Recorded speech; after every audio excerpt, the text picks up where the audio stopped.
Hi, sisters! I don't care about anything. All I care about is that your ass gets smaller. That's all that I care about right now. That's it! Ass smaller. I don't care about anything else. Get the up! Every time you want to quit, you think about your father as if I could drop dead on the treadmill. Go. Go! I don't care if you both die on this floor. You better die looking good. Let's go. I don't care if you both die on this floor. You better die looking good. Let's go. Faint, puke, or die. Keep walking. Everything. I'm the best. I am.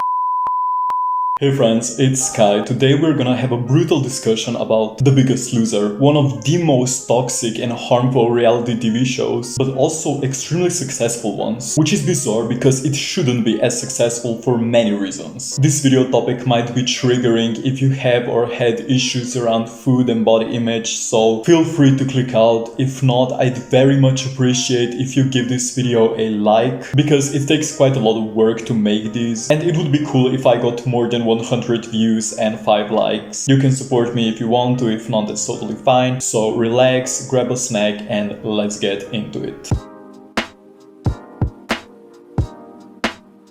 So what even is The Biggest Loser? It's an American competition reality show that initially ran on NBC for 17 seasons from 2004 to 2016, before moving to USA Network in 2020. It's called Loser because its goal was to attract people who struggled with being overweight and essentially wanted to change their lives by losing weight and building healthy habits in order to have a healthier lifestyle. But here's where things get controversial. That's right, in the very beginning. I'm actually very surprised that it's 2022 and there's not many commentaries on this topic. I personally got inspired by Jordan Teresa. You can check out her channel if you want to. So the winner of each season is the one who loses the most weight and gets the award of $250,000. As far as I know, you probably have to give up on a large portion of this money because taxes. Therefore, the show is strictly centered around weight loss, but it's masked as healthcare. We all know reality TV show means a lot of money. Contestants are mostly just numbers to fill in storyline. Each season of The Biggest Loser, correct me if I'm wrong, lasts 30 weeks, so that's almost 7 months. 12 to 14 contestants are divided between 2 teams, which of course creates drama. A lot of people attended either because they desperately wanted to lose weight or only because of the money, which is understandable. These people were vulnerable. They maybe had debt to pay off. Each episode lasts 2 hours, including ads. Contestants have food temptation challenges where a wing can get an individual or the whole team, correct me if I'm wrong, a call home, which seems kinda icky because, you know, mixing a challenge for drama effect with a personal life. They could also win extra time in the gym, extra exercise equipment, etc. But in my opinion, the show had a completely wrong approach. If we look at the fact that contestants were years deep into their unhealthy habits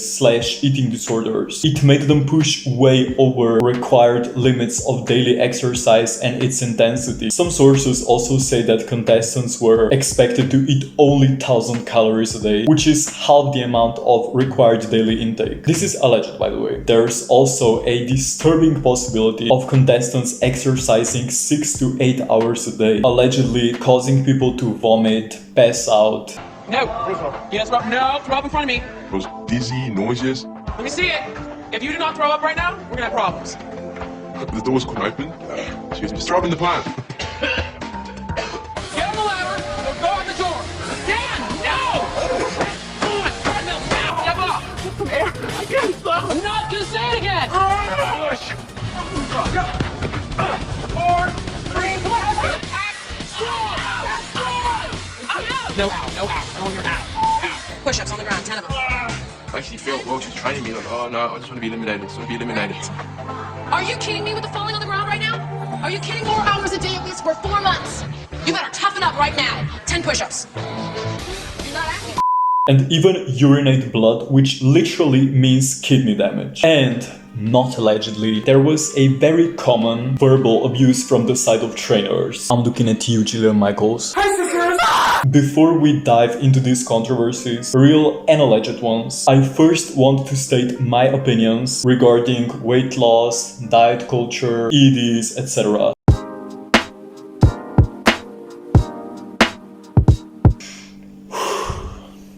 I used to be fat positive. Yep, that's right, I had my binge eating years when I genuinely convinced myself that being fat is not unhealthy, which also came from being connected to a person with 12 years long severe eating disorders. And I get where I was coming from. I saw anything related to eating, health, and losing weight with these negative eyes, but in the recent years I realized that you can focus on your body and weight loss and health without falling into any form of ED. And I don't think I believe in fat phobia. However, I do believe that people are just mean towards others that also happen to be overweight. People are also mean to people because they're overweight, but not because of fear of filled fat cells. You know, that's kind of weird, but people are just mean in general, so I do not believe in fat phobia.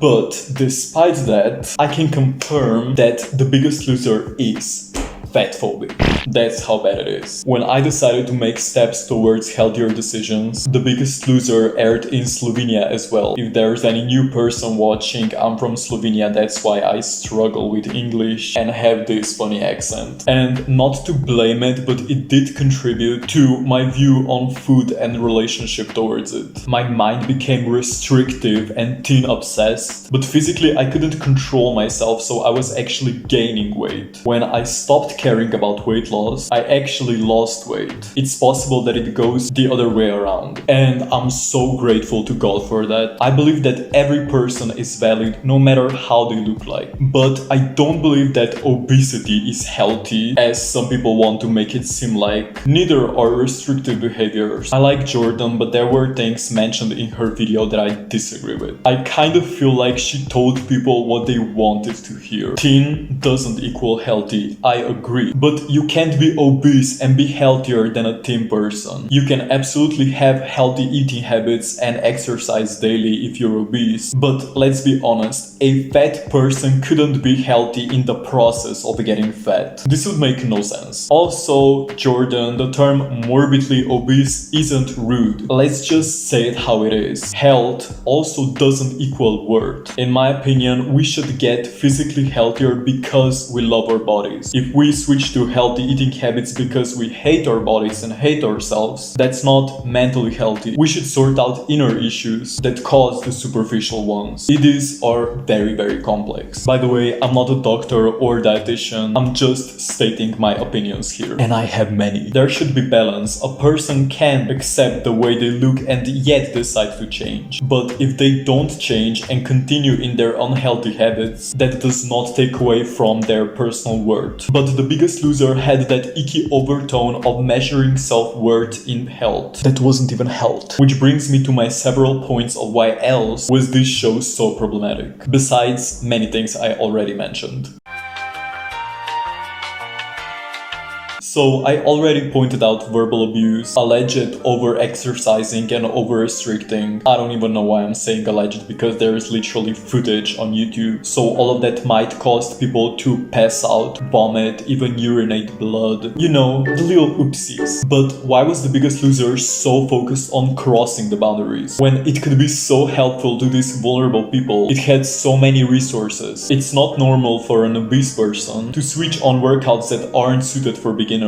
Also, restriction. People in 2022 are not prepared to hear that, but you have to restrict in order to lose weight. It physically cannot be possible otherwise, not including exercise. And restricting isn't bad if we don't make it bad, aka if we over-restrict and not personalize it. Woke fat activists would disagree, but I don't care. However, The Biggest Loser doesn't seem to care either, and not in a way I don't. Contestants most certainly have deeper issues going on that led them to overeat. But correct me if I'm wrong, instead of getting any sort of therapy, they are constantly shamed for the way they look and made feel like they're just lazy and worthless. That's not an approach to a person that genuinely wants to get better. Were some of them lazy? Probably yes, but yelling at them won't make them feel any better about themselves. It just creates that narrative that you have to hate yourself in order to get thin and fit. But it's all coated in this, it's self-love to get healthier. Spoiler alert, it's not even about health, it's about weight loss. Quick weight loss. Here are some shocking quotes of the trainer. Oh my god, I have a cramp. Here are some shocking quotes of the trainer Jillian Michaels. I don't care about makeovers. I don't care about your family. I don't care about anything. All I care about is that your ass gets smaller. That's all that I care about right now. That's it. Ass smaller. I don't care about anything else. I don't care if you both die on this floor. You better die looking good. Let's go. So unless you faint, puke, or die, keep walking. Reality shows are pretty much an exploitation of people's lives for our entertainment. People in 2000s weren't aware of that when applying for the show because the concept was so new. We had a talk about America's Next Top Model and bad editing, aka making people look like villains or give them certain personality trait that wasn't even necessarily theirs. That destroyed people's lives. Not only that they had previous traumas, these traumas were edited and the whole world saw that on repeat. In early 2000s, you really couldn't get famous unless going on a reality TV show. Social media didn't really exist until the mid-2000s. I'd really appreciate if you checked my ANTM video. I worked on it for probably 2 months, so yeah, check it out if you want to. This fast weight loss on The Biggest Loser wasn't it. Please correct me if I'm wrong, but contestants were made to feel like failures if they didn't lose more than 6 pounds or 2.7 kilos in a week. But that's so much weight.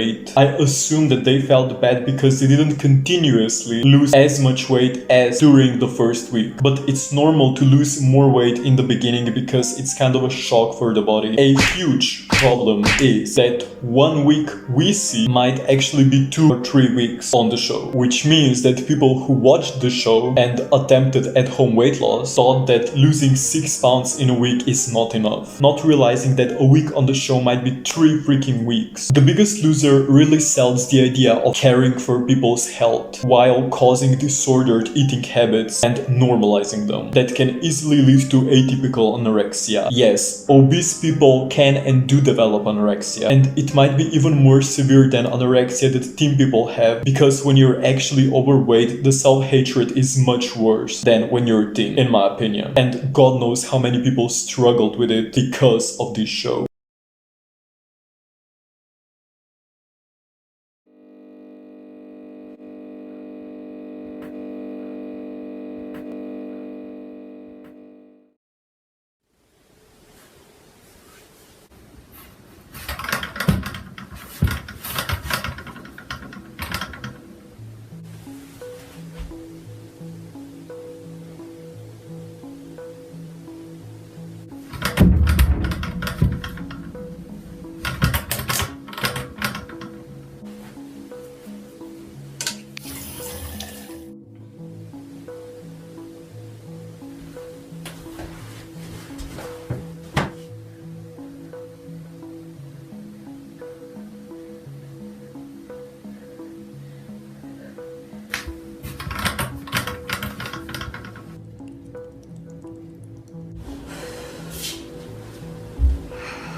close one. You almost ate way too much, didn't you?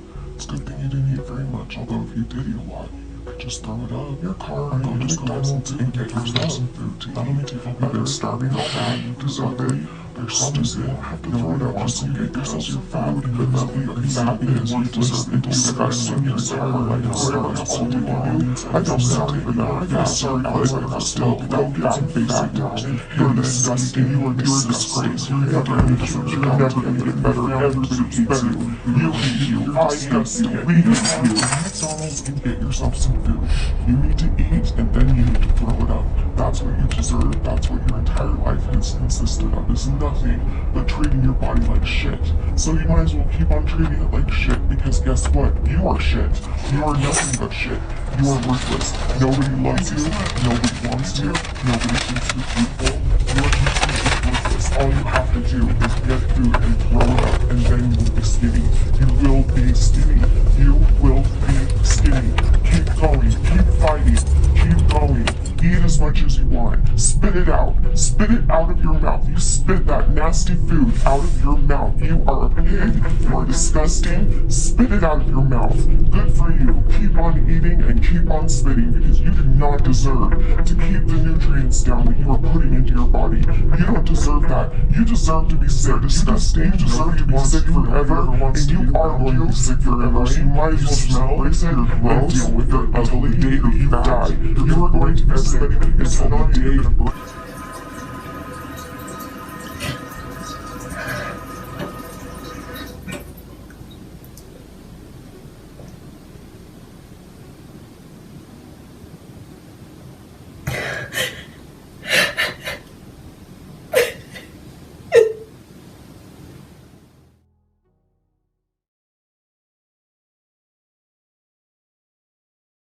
Certain foods were, in my opinion, even marked as having way many calories than they actually did. Very damaging. Again, counting calories also isn't a bad thing if it's done in a mentally healthy way. Make sure to talk to your doctor and a therapist. Allegedly, The Biggest Loser also used dehydration tactics to lose more weight. Very damaging. Trainers always had that expression as if they actually cared for nation's health, but it was mainly just about weight loss, which led to many negative consequences. Hey, just a disclaimer, the format is gonna change because I got interrupted kind of while filming, and now it's a few weeks later because I procrastinated, so yeah, just a disclaimer while being on the actually good lighting.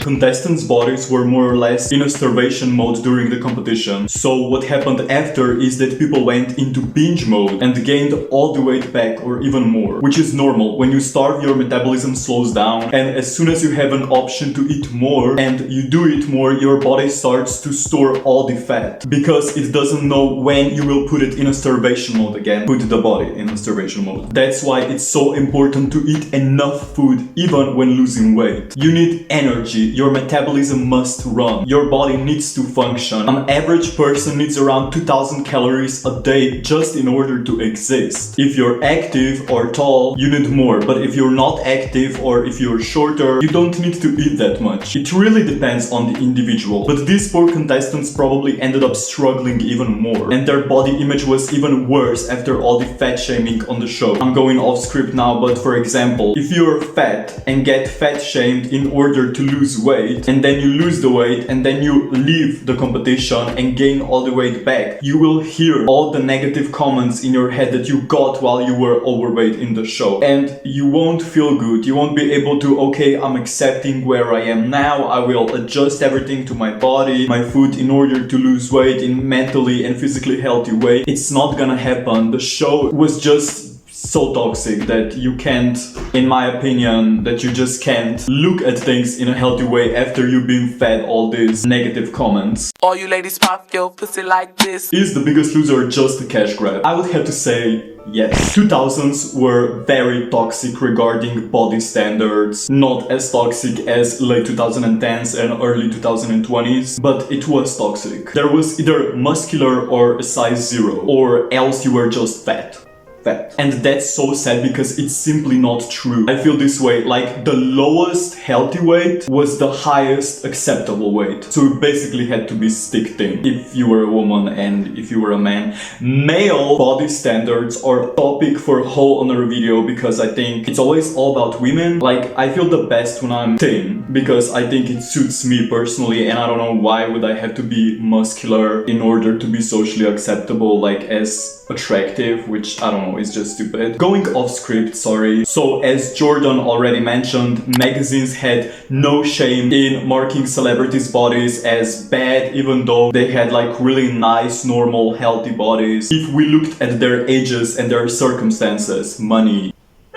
Photoshop wasn't disclosed, not that now is, but we talk about it a lot on social media, thank God. And all of that just affected how normal, healthy people, working class people saw themselves. And they of course purchased different products. And we know diet products or scams most of the time. Companies basically prey on insecure people that are actually made insecure by these companies, and not every aspect of these companies and everyone involved, but like the people on the top know what they're doing. You know, they set these unrealistic body beauty standards that are completely different on different areas. Where people are naturally pale, the standard will be being tan. Where people are naturally tan, the standard will be they have to be pale. Like in Korea, most people don't have V-shaped faces, but the standard will be to have a V-shaped face in order to be attractive. Like, correct me if I'm wrong, but yeah, it's just really, really messed up. And this is also what happened through The Biggest Loser. The show became one big brand. As they started seeing its success, they had to take the opportunity to launch products such as The Biggest Loser exercise DVDs, cookbooks, protein shakes. It doesn't get more basic than protein shakes. Maybe not for the 2000s, but now, yeah. Weight loss scales. I personally see it as one big cash grab preying on sad, fat people. I really hope it helped them though, but it's just so obvious that it was just about the money. I mean, come on, it's a reality show. Anyways, that's all I had to say in today's video. Please let me know what do you think about this video. Do you disagree with me? Do you agree with me? What's your opinion on diet culture, weight loss, EDs, fat positivity? Do you believe in fat phobia? What kind of fat phobia? Have you experienced body shaming? I would truly like to know what you guys think. Please leave a comment so I'm not just putting out these videos without any feedback, because that's kind of sad as usual. But I'm also grateful for all of you that are watching me. So yeah, I hope you have a great day or night. Sky loves you, God bless you, and I can't wait to interact with you on this platform.